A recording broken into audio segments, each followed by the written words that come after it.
Berger Chevrolet has been family owned and operated since 1925. We support our community because we are our community.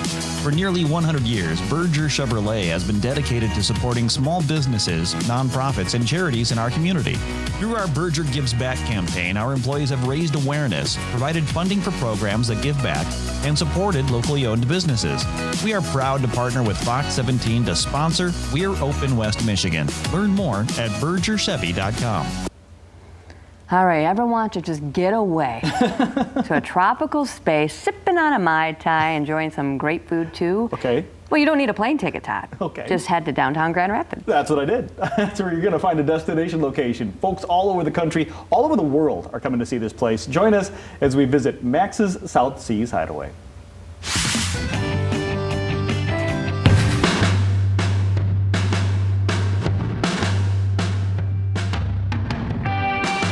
So what is tiki?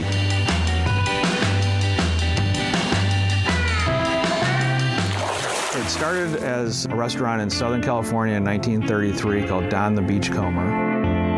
And then Trader Vic's opened soon thereafter, and those two were the competing tiki bars, and they opened various other locations. It became really a Southern California invention that exploded throughout the 1950s and 60s to all over America, including bowling alleys, apartment complexes, movie theaters that were tiki themed, and of course restaurants.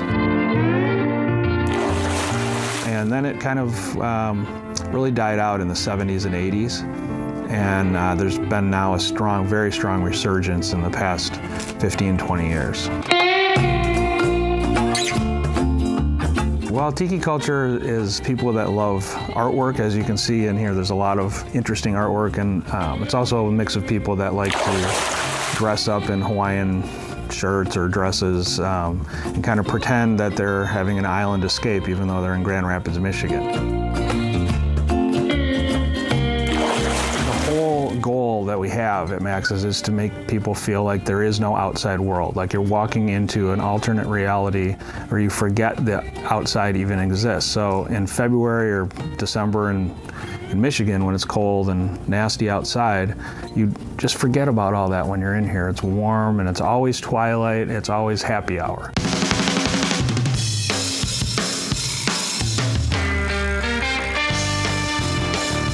Being 52 years old, I grew up as a kid in the 70s, and Brady Bunch, Gilligan's Island, Magnum PI, Hawaii Five-0. I grew up middle class.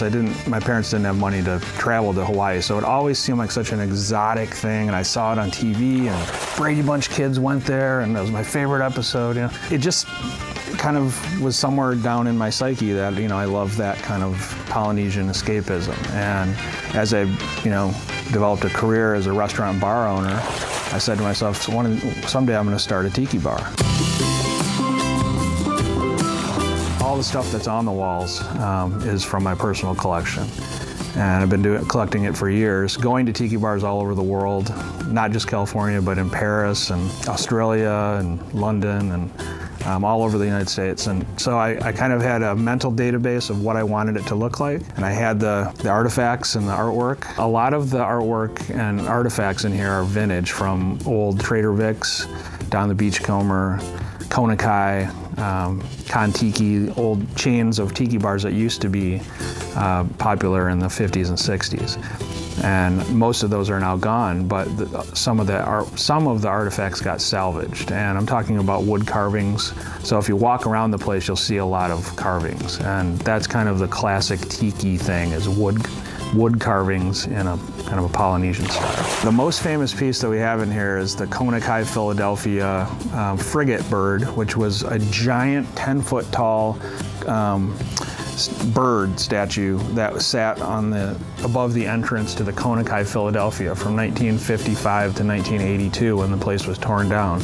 And there was a collector of that kind of vintage tiki stuff that happened to live in Philadelphia and bribed the foreman at the construction site $100 to be able to take some of the artifacts.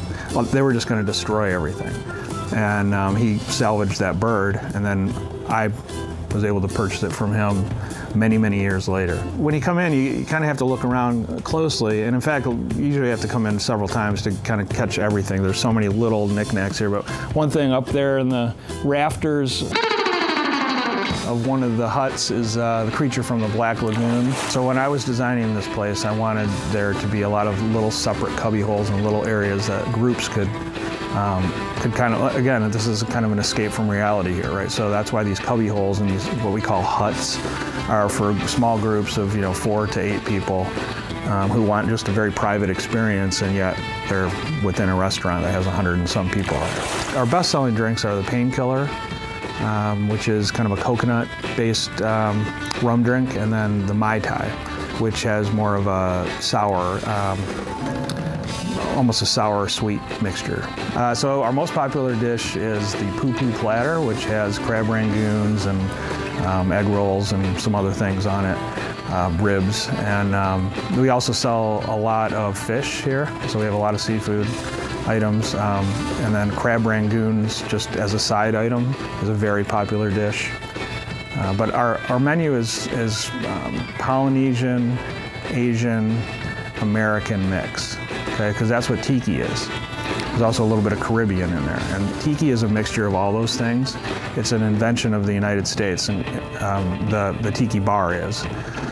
It draws from different influences, and so that's what our food menu has as well. I get asked who Max is a lot, because obviously my name's not Max, it's Mark. I have a business partner named Martin, so there's no Max that owns this place, but there is a Max that is a regular here, and he's the most interesting man in the world. He usually has just left when you sit down for a drink yourself, and no one's ever really met him, but he's a man of mystery, and he inspired the vibe of this place. That man of mystery. Will we ever meet Max? Hey, I'll tell you what, you go to restaurants that are decorated, that's one thing. This isn't that. This is a completely leaving West Michigan experience. Yeah, when you go there. It's amazing. Max's South Seas Hideaway. If you love tiki or maybe just want to experience it, check it out at maxstiki.com. You can check out their menu and maybe get yourself a reservation. The way he was describing all the food and stuff, I love every single one of those things. One of my favorite things Mark said was, and here's the wall of 500 of my favorite tiki dolls. That are his. The man has hundreds and hundreds. This is all his stuff. That's fascinating. Yeah, it's very, very cool. Can't wait to check it out.